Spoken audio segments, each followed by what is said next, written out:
یہ لفظ آپ نے بھی کئی بار سنا ہوگا کہ لوح محفوظ. لوح محفوظ کیا چیز ہے؟ یہ کس سے بنی ہے؟ اس کا نام لوح محفوظ کیوں رکھا گیا؟ ہمارا اس کے حوالے سے اسلامی عقیدہ کیا ہے؟ اور لوح محفوظ پر کیا لکھا ہوا ہے؟ تو اس کے حوالے سے اسلامی عقائد کیا ہے اور معلومات، وہ میں انشاءاللہ آپ کو عرض کرتا ہوں. لوح یہ عربی زبان کا لفظ ہے جس کا معنی ہوتا ہے تختی، اور اسی کو لوح محفوظ بھی کہتے ہیں اور الکتاب بھی کہتے ہیں، کتاب مکنون بھی کہا جاتا ہے. اب لوح کا معنی ہے تختی، پھر اسے لوح محفوظ کیوں کہتے ہیں؟ لوح محفوظ کہنے کی وجہ علامہ بغوی رحمۃ اللہ تعالی علیہ نے تفسیر بغوی میں پارہ نمبر 30 سورۃ البروج کی جو آیات ہیں، یہ بل هو قرآن مجید فی لوح محفوظ، اس کے تحت آپ نے فرمایا ہے کہ لوح محفوظ کو لوح محفوظ کیوں کہتے ہیں کہ شیاطین کی دسترس یعنی پہنچ اور کمی بیشی سے پاک ہونے کی وجہ سے اسے لوح محفوظ کہا جاتا ہے. اب اسلامی عقیدہ کیا ہے اس کے حوالے سے؟ لوح محفوظ اور قلم پر ایمان رکھنا واجب اور ضروری ہے، جیسا کہ امام ابو جعفر طحاوی رحمۃ اللہ تعالی علیہ فرماتے ہیں کہ نؤمن باللوح والقلم، کہ ہم لوح اور قلم پر ایمان رکھتے ہیں، وبجمیع ما فیہ قد رقم، اور ان تمام امور پر ایمان لاتے ہیں جو اس لوح میں لکھ دیے گئے ہیں. تو اسلامی عقیدہ یہ ہے اس کے حوالے سے کہ ہم لوح اور قلم پر ایمان رکھتے ہیں اور جو کچھ ان میں لکھ دیا گیا لوح میں اس پر بھی ایمان رکھتے ہیں.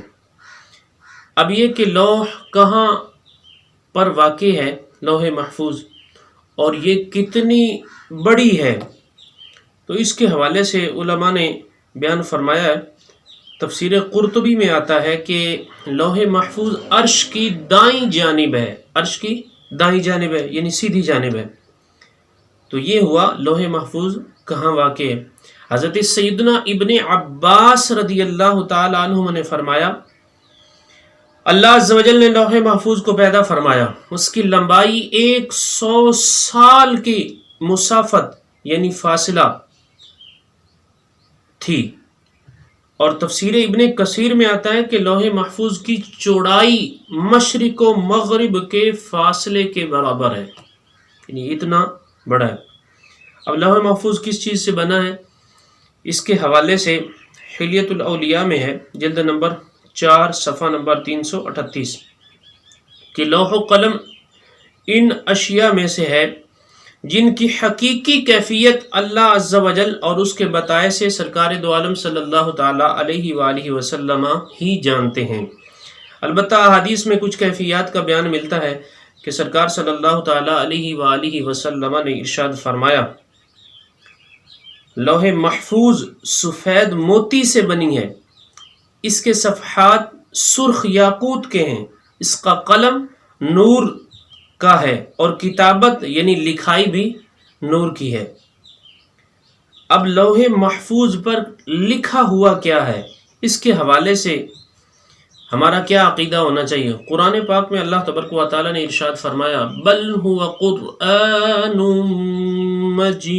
مجید،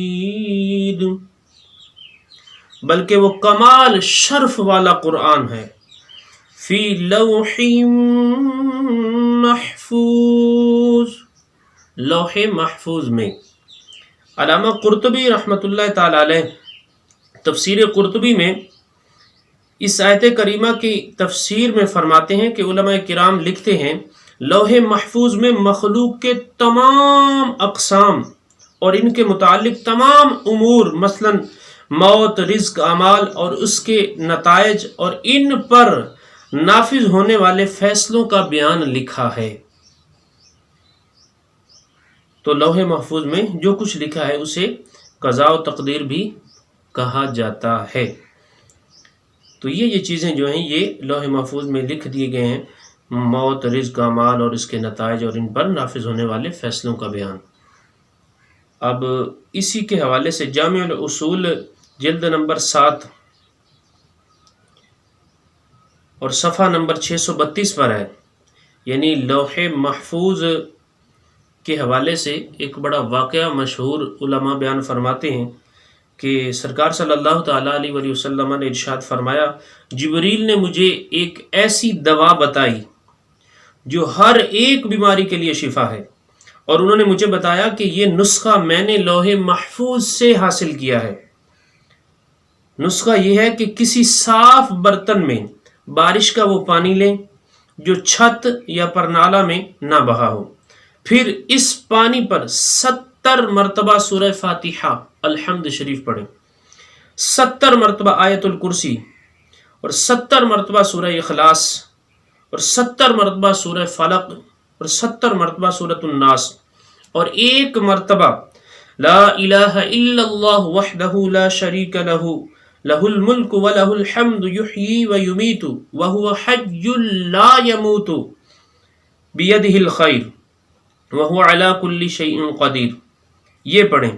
پھر 7 دن روزہ رکھیں اور افطار اسی پانی سے کریں، تو اللہ تبارک و تعالی ہر بیماری سے جو شخص یہ کرے گا اسے شفا عطا فرمائے گا۔ اب یہ وظیفہ لمبا ہے تو بعض اوقات ایسا ہوتا ہے کہ کرنے سے اکتا جاتے ہیں، تو بہرحال ایسا نہیں کرنا چاہیے۔ اوراد و وظائف میں مشقت پر نظر نہیں رکھنی چاہیے بلکہ فوائد پر نظر رکھنی چاہیے کہ اس کے فوائد کیا ہیں۔